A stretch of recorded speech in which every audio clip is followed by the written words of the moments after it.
പ്രിയ പ്രേക്ഷകർക്ക് സീരിയൽ ന്യൂസിലേക്ക് സ്വാഗതം. കൂടുതൽ സീരിയൽ ന്യൂസുകൾ അതിവേഗം ലഭിക്കുന്നതിന് ഈ ചാനൽ സബ്സ്ക്രൈബ് ചെയ്യുക. ബെൽ ഐക്കൺ മറക്കാതെ ക്ലിക്ക് ചെയ്യുക. വീഡിയോ ഇഷ്ടമായി എങ്കിൽ ലൈക്ക് ചെയ്യാൻ മറക്കരുത്.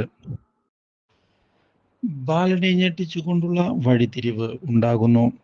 ഗോമതിയെ തിരികെ വീട്ടിലേക്ക് കയറ്റിയതിനെ തുടർന്ന് കണക്കുകൂട്ടലുകളെല്ലാം പാളിയിരിക്കുകയാണ് എന്നുള്ള കാര്യം ബാലൻ ഉറപ്പിക്കുന്നു. മാത്രവുമല്ല, ഇതേ തുടർന്ന് ബാലനെ ചെന്ന് കാണുന്ന ഗോമതിയുടെ സഹോദരന്മാർ ബാലൻ ഇനി ഗോമതിയെ കാണുന്നതിനോ സംസാരിക്കുന്നതിനോ അവിടേക്ക് വരേണ്ടതില്ല, എല്ലാ ബന്ധവും നമ്മളിവിടെ അവസാനിപ്പിക്കുകയാണ്. ആ കാര്യം ബാലന് മനസ്സിലായി കഴിഞ്ഞു എന്നാണ് ഞങ്ങൾ വിചാരിക്കുന്നത്. ഇത് കേൾക്കുന്ന ബാലൻ, എനിക്കും ഗോമതിയെ മടുത്തു, ഞാനായി, ഇനി അങ്ങോട്ട് വരില്ല, പോരെ, നിങ്ങൾ എന്തു വേണമെങ്കിലും ചെയ്തുകൊള്ളൂ. ഇതൊക്കെ പറഞ്ഞ് ബാലൻ പോകുന്നുവെങ്കിലും ബാലന്റെ മനസ്സിൽ ഗോമതി തന്നെയാണ് ഉള്ളത്.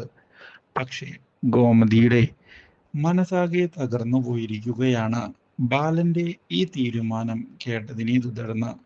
ഇതോടെ ബാലൻ ഇനി അടുത്ത സ്റ്റെപ്പ് എന്ത് ചെയ്യണം എന്ന് ആലോചിക്കുമ്പോഴാണ് സംസാരിക്കുന്നതിനായി ദേവി അവിടേക്ക് കടന്നു വരുന്നത്. Do like, share and subscribe.